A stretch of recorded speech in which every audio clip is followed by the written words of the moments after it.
Story time! Hey TikTokers, I'm SB Pearce and I'm a horror novelist and poet, but I also love to do live storytelling. So if those things are your jam, follow along.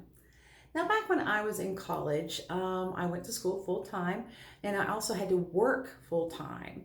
And so I tried all these different kinds of positions, trying to find the best fit for my busy class schedule because I would often weave in some internships and some work study and sometimes some volunteering in the art department to maybe get my own set of keys. And so I had to find something that gave me time to study.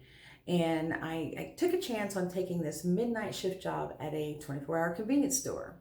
I was like, oh, during the slow times, I could study. I had to be there at 10 p.m. I got off at 6. It was actually a pretty cake job. It wasn't physically demanding. And most of the time, I just met some really great people. I got to work with some great people. I did finally give it up after this one night. I can't remember how long I stayed after this, but it wasn't too much longer. So at work one night, it's very late. It's past, the time that, people leave in the bar and too early for the early morning commuter. So you're right there, probably somewhere between 2 and 4 a.m. I'm manning the cash register, and my coworker, she was out on the floor, dusting and stocking and getting things ready. We would take turns doing that. Well, I'm just looking at my books and reading and studying, and the door opens, and of course, there's a chime.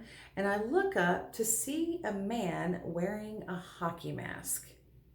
And I know that I probably just looked like this.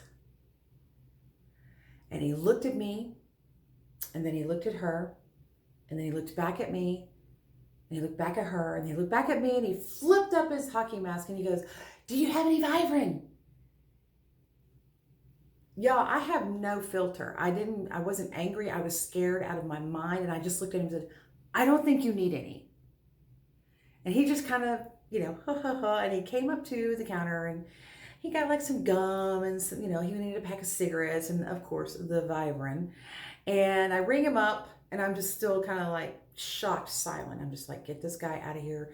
I just need to get through tonight. I just need to get him out of here. And, my coworker, she's just kind of staying to the back, like, oh gosh, what's about to happen? And so he's digging in his pockets and he's looking for enough money to pay for his stuff. He was like a little bit shy, and I just kind of was like, you know what? I just took and I pushed everything toward him and I said, you just need to go. Just take this and you just need to go. And I've never forgotten that because my gosh, that was scary. That was really scary. And I don't think he was really there for Vibrant.